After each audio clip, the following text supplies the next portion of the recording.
আসসালামু আলাইকুম রহমতুল্লাহি ওবরকাতুহু। আজকে 2 তারিখ 3 মাস 2026। আমি 40 লক্ষ রোহিঙ্গার পক্ষ থেকে একটা অনুরোধ নিয়ে আসছি এবং জনাব তারেক রহমান সাহেবকে পুরা 40 লাখ রোহিঙ্গার পক্ষ থেকে ধন্যবাদ জানাই। এবং জনাব তারেক রহমান সাহেব, আপনি বাংলাদেশে আসছেন এবং প্রাইম মিনিস্টার হোসেন, এটা আমরা 40 লাখ রোহিঙ্গার পক্ষ থেকে শুক্রিয়া জানাই আপনাকে। এবং আপনাকে একটা পুরা 40 লাখ রোহিঙ্গার পক্ষ থেকে একটা অনুরোধ করতে চাই।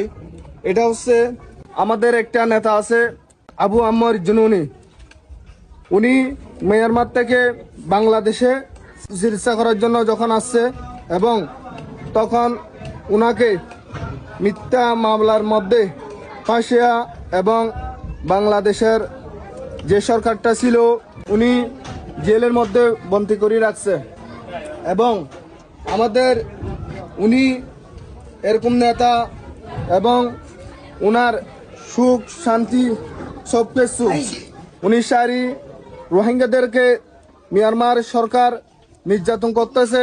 40 লাখ রোহিঙ্গার পক্ষ থেকে যদি আপনারা যাচাই করে চান তাহলে বুঝতে পারবেন উনি একজন কিরকম ছিল।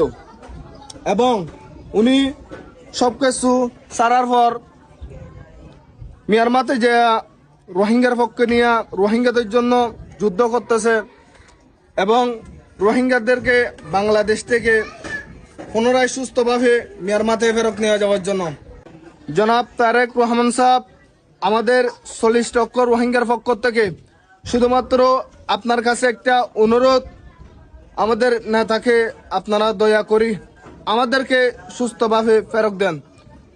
ওনারা বেগিন আবু আম্মর জুনুনি সনে, ওনারা বেগিন আবু আম্মর জুনুনি সনে, ওনারা বেগিন আবু আম্মর জুনুনি সনে। আমার কথা হলো এতটুকু। আসসালামু আলাইকুম ওয়া রাহমাতুল্লাহি ওয়া বারাকাতুহু।